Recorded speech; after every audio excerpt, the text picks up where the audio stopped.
pauta orçamentária, indo para um outro destaque, né? Outro burburinho está tomando conta do cenário político, que é a questão das urnas, das Forças Armadas, a Defesa. Inclusive, após o relatório divulgado pelo Ministério da Defesa, eles divulgaram uma nota, né, respondendo em relação a todas as notícias que saíram sobre este relatório.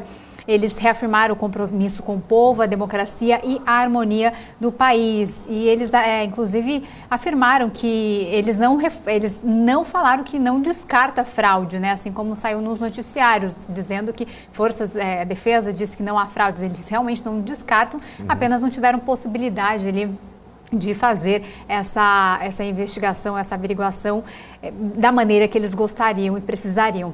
Eu queria entender, na sua visão, todo esse imbróglio que está acontecendo. O presidente Jair Bolsonaro muito em silêncio. Hoje é quinta-feira, geralmente ele faz hoje é sexta. Hoje é sexta. Ontem foi quinta-feira, ele não fez a live, né? Ele não fez a live ontem. Acho que não teve, não. Não fez a live ontem, não fez. Desde que ele sofreu a derrota, ele não fez nenhuma live, ele não está se manifestando, fez apenas aquele pronunciamento curto, está em silêncio. Tem essa questão das urnas, do relatório da Defesa. Como é que você avalia toda essa situação?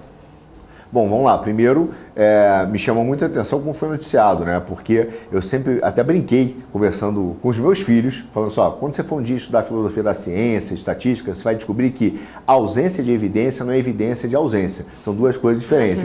Eles não encontraram, significa que não teve, mas foi noticiado de forma equivocada. Agora, lendo o relatório, o que você vê claramente?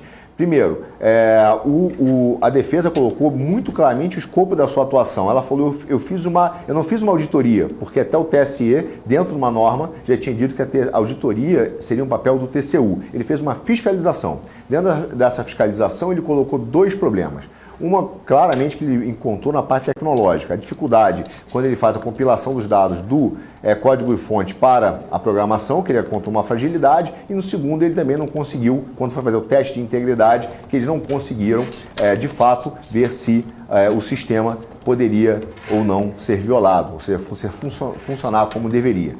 Agora, o que chama a atenção nesse relatório não são só essas fragilidades, é porque eles colocam claramente que houve uma série de restrições e empecilhos do TSE para que ele pudesse exercer plenamente o seu poder fiscalizatório. Então ele fala, olha, eu não consegui, tem um momento do relatório que ele fala, nós tivemos acesso à sala apenas com caneta e papel. Imagina você vai fazer uma diligência, né, de um software e você vai entrar com um software que tem 17 milhões de linhas de programação e você entra com papel e caneta e você tem que fazer algum desses testes. Então ele aponta que houve, assim, dificuldade em ele exercer o seu poder fiscalizatório. Isso é evidente. E ele fala, como recomendação, que é muito importante, que chega a ser urgente, a criação de uma comissão técnica para poder resolver esses problemas. O que a gente deduz disso? Dá para dizer que houve algum tipo de fraude na eleição? Não dá para dizer, ali ele não aponta isso. Ele fala, inclusive, que não conseguiu nem sequer fiscalizar na sua plenitude.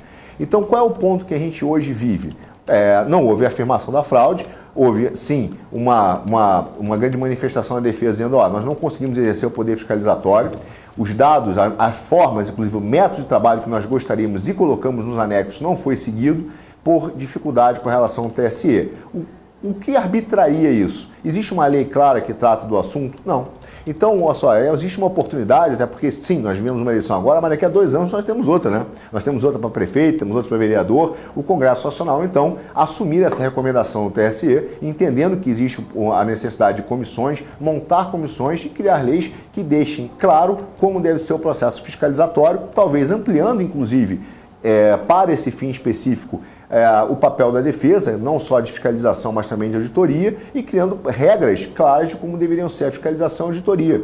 Porque existe um princípio empresarial, inclusive, que é exigido pelos compliance do judiciário, de quem faz não controla. Então, quem controla não faz. Então, a gente também tem que dizer o seguinte, olha, se tem alguém que está fazendo, ele não pode controlar. Então, tem esses dois órgãos. A gente tem que ter um órgão que executa, um órgão que controla e um órgão que audita. Isso tem que ser bem claro na legislação, existe essa oportunidade, cabe ao Congresso Nacional agora, aos nossos parlamentares, assumirem esse protagonismo para cobrir esse buraco que surgiu do relatório da Defesa.